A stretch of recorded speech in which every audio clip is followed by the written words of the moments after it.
Hello everyone, स्वागत है आपके अपने यूट्यूब चैनल यूट्यूबमैन रैकशीट पर।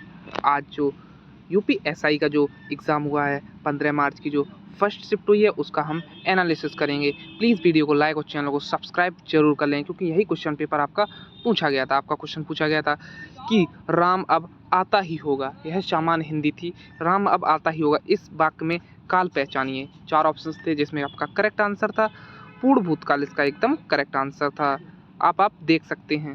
अगला क्वेश्चन था टोपी शब्द का बहुवचन क्या है। 4 ऑप्शन थे, करेक्ट आंसर था आपका ऑप्शन नंबर ए टोपियां, आपका करेक्ट आंसर था। अगला आपका क्वेश्चन पूछा गया था कि देहलता शब्द में कौन सा समास है। 4 ऑप्शन थे आपके जिसमें आपका करेक्ट आंसर था ऑप्शन नंबर सी डी कर्मधारक समास, आपका एकदम करेक्ट आंसर था। अगला आपका क्वेश्चन पूछा गया था कि सुप्रसिद्ध उपन्यास हल्दी घाटी के उपन्यासकार कौन है। 4 ऑप्शंस थे, करेक्ट आंसर था आपका ऑप्शन नंबर बी यानी कि श्याम नारायण पांडे, आपका एकदम करेक्ट आंसर था। अगला क्वेश्चन आपका पूछा गया था कि निम्नलिखित में से उस शब्द को पहचानिए जिसमें आना प्रत्यय का प्रयोग नहीं हुआ हो। 4 ऑप्शन थे, करेक्ट आंसर था आपका पढ़ाना। पढ़ाना आपका करेक्ट आंसर। रोजाना में आना का प्रयोग हुआ है, सालाना में भी और जुर्माना में भी आना का प्रयोग हुआ है। अगला आपका क्वेश्चन पूछा गया था कि निम्नलिखित में से शुद्ध वाक्य को पहचानिए। 4 ऑप्शंस थे जिसमें करेक्ट आंसर था ऑप्शन नंबर बी यानी कि मैंने तुमको अनेकों बार कहा है, आपका करेक्ट आंसर था। अगला क्वेश्चन था जो अनेक भाषाएं जानता हो उसको क्या कहते हैं। करेक्ट आंसर था आपका ऑप्शन नंबर बी यानी कि बहुभाषी, आपका एकदम करेक्ट आंसर था। अगला क्वेश्चन आपका पूछा गया था उसे पुस्तकें लेनी थी इसलिए बाजार गया। इस वाक्य में इसलिए कौन सा अव्यय है। करेक्ट आंसर था आपका ऑप्शन नंबर सी यानी कि समुच्चय बोधक अव्यय, आपका एकदम करेक्ट आंसर था। यह जिसने लगाया उसका करेक्ट आंसर था। अगला आपका क्वेश्चन पूछा गया था कि अगला क्वेश्चन आपका था कि निम्नलिखित में से कौन सा विशेषण नहीं है। 4 ऑप्शन थे, करेक्ट आंसर था आपका बचपन। बचपन एक विशेषण नहीं है जिसमें विनम्र पुराना और मीठा यह विशेषण है। अगला क्वेश्चन आपका था कि मैं सत्य कहता हूँ सखे सुकुमार न मानो मुझे, यमराज से भी युद्ध को प्रस्तुत सदा जानो मुझे। इस काव्य पंक्ति में किस रस की अनुभूति होती है। करेक्ट आंसर था आपका वीर रस। अगला क्वेश्चन आपका पूछा गया था कि हनुमान की पूंछ में लगन न पाई आग लंका सिगरी जल गई गए निशाचर भाग। इस पंक्ति में कौन सा अलंकार है। 4 ऑप्शंस थे, करेक्ट आंसर था आपका अति संयुक्ति अलंकार। जहां पर बढ़ा चढ़ाकर बात की जाती है वहां पर अति संयुक्ति अलंकार होता है। अगला क्वेश्चन आपका था कि निम्नलिखित में से कौन सा अनेकार्थी नहीं है। 4 ऑप्शंस थे, करेक्ट आंसर था आपका अभिनेत्री। अभिनेत्री एक अनेकार्थी नहीं है।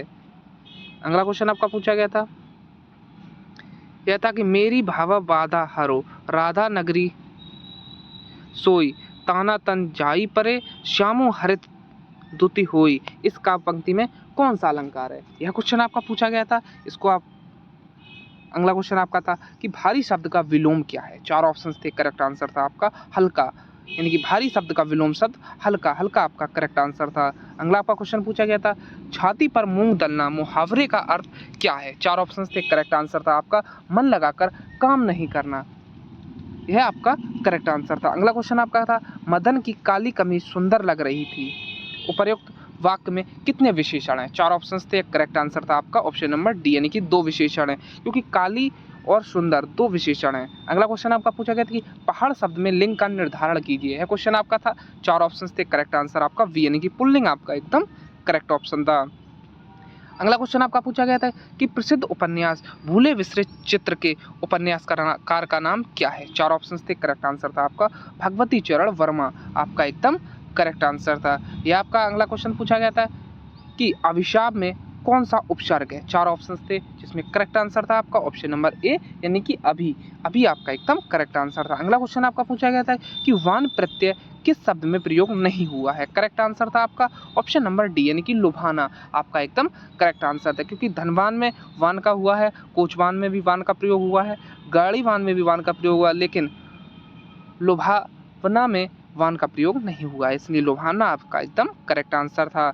अगला आपका क्वेश्चन पूछा गया था कि जो सरल में आया हो वाक्यांश में के लिए एक शब्द क्या है। करेक्ट आंसर था आपका शरणागत, आपका करेक्ट आंसर था। अगला क्वेश्चन था वह भूमि जो उपजाऊ ना हो, इस वाक्य में उचित शब्द क्या है? करेक्ट आंसर था आपका ऊषर या वंजर, आपका एकदम करेक्ट आंसर था। ऊषर ऑप्शन में था, ऊषर आपका करेक्ट आंसर था।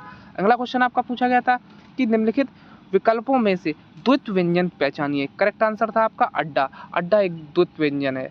अगला आपका क्वेश्चन पूछा गया निम्नलिखित में से अशुद्ध वाक्य को पहचानिए। 4 ऑप्शन थे, करेक्ट आंसर था कि शरीर के कई अंग होते हैं।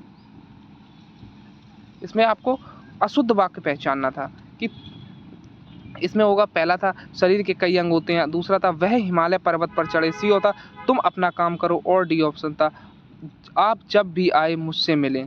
इसमें आपको करेक्ट आंसर बताना था। इसमें आपको जो अशुद्ध वाक्य था उसको पहचानना था, एक करेक्ट था। अगला क्वेश्चन था गड़े मुर्दा उखाड़ना मुहावरे का अर्थ क्या है? यह क्वेश्चन आपका पूछा गया था। 4 ऑप्शंस थे, करेक्ट आंसर था ऑप्शन नंबर डी, यानी बीती बातों को लेकर बैठना। यह गड़े मुर्दों को उखाड़ना मुहावरे का अर्थ है। ऑप्शन नंबर डी आपका एकदम करेक्ट आंसर था।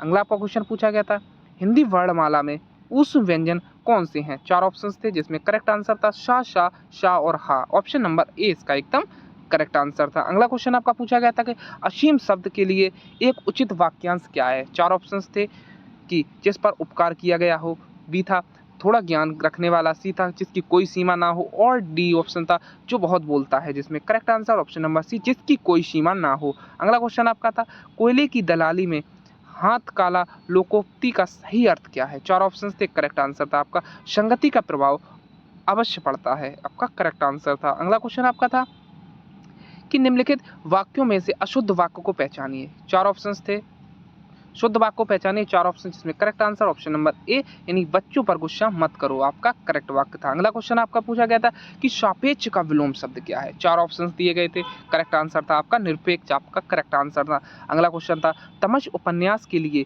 सन 1975 में साहित्य अकादमी पुरस्कार से किसे सम्मानित किया गया है? 4 ऑप्शन थे, करेक्ट आंसर था आपका भीष्म शयानी, आपका करेक्ट आंसर था। अगला क्वेश्चन आपका पूछा गया था यह तत्सम और तद्भव से था। ये आप देख सकते हैं कि निम्नलिखित में से तत्सम और तद्भव के सही युग्म को पहचानिए। निम्ब और नीम ये था। इसका अगला को था कि तत्सम और तद्भव यह था भ्रमर और प्रहर। अगला क्वेश्चन था निम्नलिखित में से कौन सा वाक्य अशुद्ध है? करेक्ट आंसर था आपके मेहमान किधर चले गए, ये शुद्ध वाक्य था। अगला आपका क्वेश्चन पूछा गया था, ये आपको गद्यांश दिया गया था, जो आपको ये गद्यांश पूछा गया था कि यह घटना 1899 की है, उन दिनों कोलकाता में प्लेग फैला हुआ था। यह आपको गद्यांश दिया गया था सेकंड शिफ्ट, फर्स्ट शिफ्ट में। अब इसी को इसका जो क्वेश्चन आपके पूछे गए थे कि उपर्युक्त गद्यांश का उचित शीर्षक हो सकता है, आंसर था महामारी। अगला क्वेश्चन था कि स्वामी विवेकानंद और उनके शिष्यों ने प्लेग के समय क्या कर रहे थे? करेक्ट आंसर था रोगियों की सेवा कर रहे थे और गलियां साफ कर रहे थे, यह करेक्ट आंसर था। अगला क्वेश्चन था कोलकाता में कौन सी महामारी फैली थी? करेक्ट आंसर था ऑप्शन नंबर डी प्लेग फैली थी। अगला क्वेश्चन था गद्यांश के अनुसार मंडली के मुखियों के मतानुसार प्लेग क्यों फैला था? करेक्ट आंसर था ऑप्शन नंबर बी ईश्वर द्वारा लोगों को दंड देने के कारण। अगला क्वेश्चन था आपका 40 नंबर कि स्वामी विवेकानंद जी के अनुसार उनके तथा कार्यकर्ताओं के द्वारा किया जा रहा कार्य क्या है? करेक्ट आंसर था समाज सेवा। अगला आपका क्वेश्चन पूछा गया था, इस सेक्शन 2 था आपका, जो मूल विधि संविधान और सामान्य ज्ञान से था कि कंप्यूटर नेटवर्किंग सिस्टम में MAC एड्रेस को दर्शाने के लिए उपयोग की जाने वाली बिट की लंबाई क्या है? करेक्ट आंसर था ऑप्शन नंबर सी, यानी कि 48 बिट्स आपका करेक्ट था। अगला क्वेश्चन था कौन सा संशोधन शिक्षा के अधिकार को मौलिक अधिकार बनाता है? करेक्ट आंसर था ऑप्शन नंबर बी, यानी कि 86वां संविधान संशोधन आपका करेक्ट आंसर था।